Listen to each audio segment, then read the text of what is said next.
What if we reverse the tides of history? What if, instead of Europe carving its empires across Asia and Africa, it was India, yes, ancient, spiritual, culturally rich India, that set sail westward, conquering and colonizing Europe? A history where the Sanskrit language echoes in the streets of Paris, Indian architectural marvels reshape London, and the philosophical roots of the Upanishads guide governance in Berlin. This is not just a role reversal. This is a reimagining of global civilization itself. Today, on Renaissance Reframed, we ask a mind-bending question. What if India colonized Europe instead? Let's dive deep into this alternate timeline and reshape the story of our world.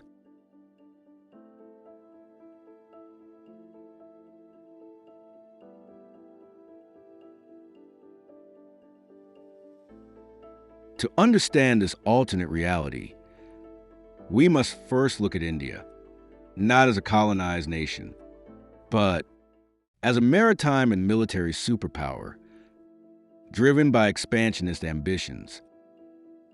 By the 10th century CE, India already possessed vast knowledge in mathematics, astronomy, metallurgy, shipbuilding, and governance. Cities like Pataliputra, Tanjavur, and Vijayanagara rivaled anything Europe had during the so-called Dark Ages. Now imagine if the Chola dynasty, which already launched naval expeditions across Southeast Asia, decided to venture westward. Or if the Marathas, known for their rapid military expansion, looked beyond the Arabian Sea. Or if India unified under a visionary ruler, a kind of Indian Alexander, decided to build an empire that spanned continents. Let's imagine that moment. Around the 11th century, India builds a massive navy, sails through the Persian Gulf, round the Horn of Africa, and heads straight for Europe.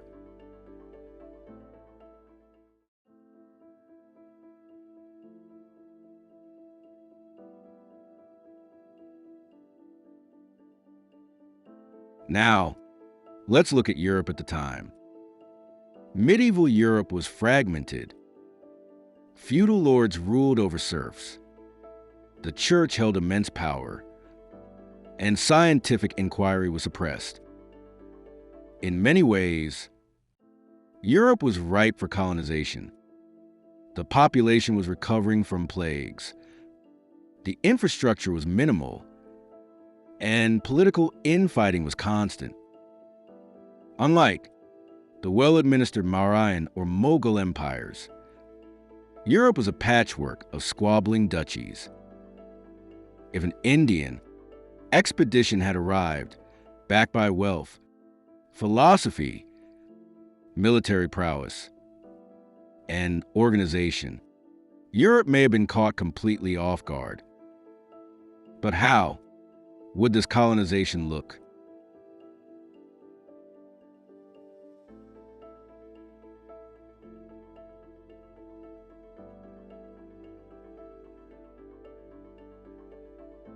The Indian colonization of Europe likely would not have started with brutal conquest. Indian history shows a pattern. When arriving in new lands, like Southeast Asia, Indians traded, married locals, built temples, and shared knowledge. So, the arrival in Europe may begin with coastal outposts, perhaps in Portugal, Sicily, or Greece, where Indian traders set up enclaves. These centers become hubs of learning, spiritual exploration, and commerce. Soon, Indian philosophers teach Vedanta in Rome. Ayurvedic clinics open in Barcelona. Indian mathematics begins to influence European science, centuries before Galileo. But as the Indian Empire expands, military presence becomes inevitable. Temples are guarded by Indian-trained warriors. Fortresses rise in Paris, London, and Vienna, emblazoned with lotus insignias, not lions.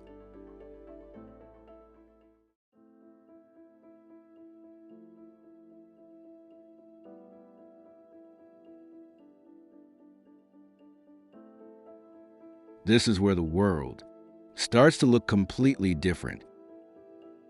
Language, Latin and Old English fade. Sanskrit becomes a language of the elite. Universities teach in Tamil and Pali. European languages adapt Indian vocabulary. Philosophy and religion, instead of Christian missionary zeal, India brings pluralistic spirituality. The Bhagavad Gita becomes a required text in Italian universities. Karma and Dharma become moral frameworks in English law. Architecture. Imagine Florence with dome-shaped, like Hindu temples. Imagine stained glass windows in Gothic cathedrals, replaced with intricate jolly work. Cities like Berlin or Prague get transformed into mini Kanchipurams. Science and mathematics. Indian numerals are adopted earlier. Algebra and astronomy from Indian texts give Europe a head start in its scientific revolution, perhaps even centuries before Newton. Food and lifestyle. Curries, ghee, lentils, and rice become staple European foods. Spice-rich European cuisine emerges. Meditation and yoga become daily practice in the monasteries of France.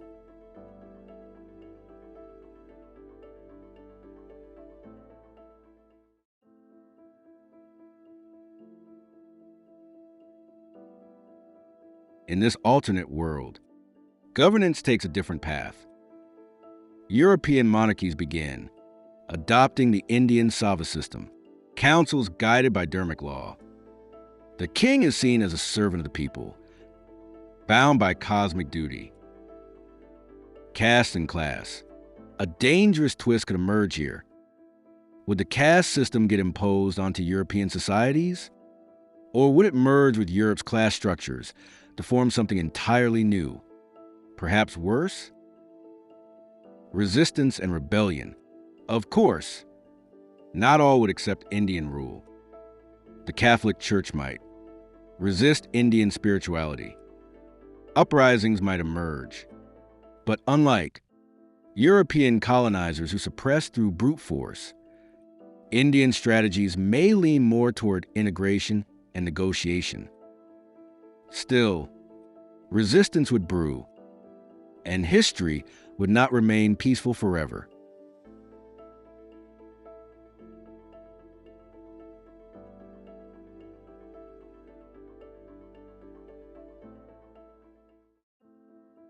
If India colonized Europe, it may have done so to the rest of the world too.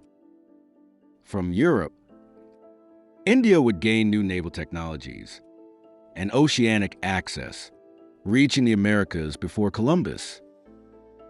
Imagine Native American tribes learning Sanskrit. Imagine Mayan temples infused with Hindu deities. Imagine Indian merchants controlling the Atlantic. The Industrial Revolution would still happen, but it might be powered by Indian ethics, not Western capitalism. It may focus more on balance with nature rather than conquest. The British Empire doesn't exist. Instead, we have a Bharatiya Confederation spanning continents.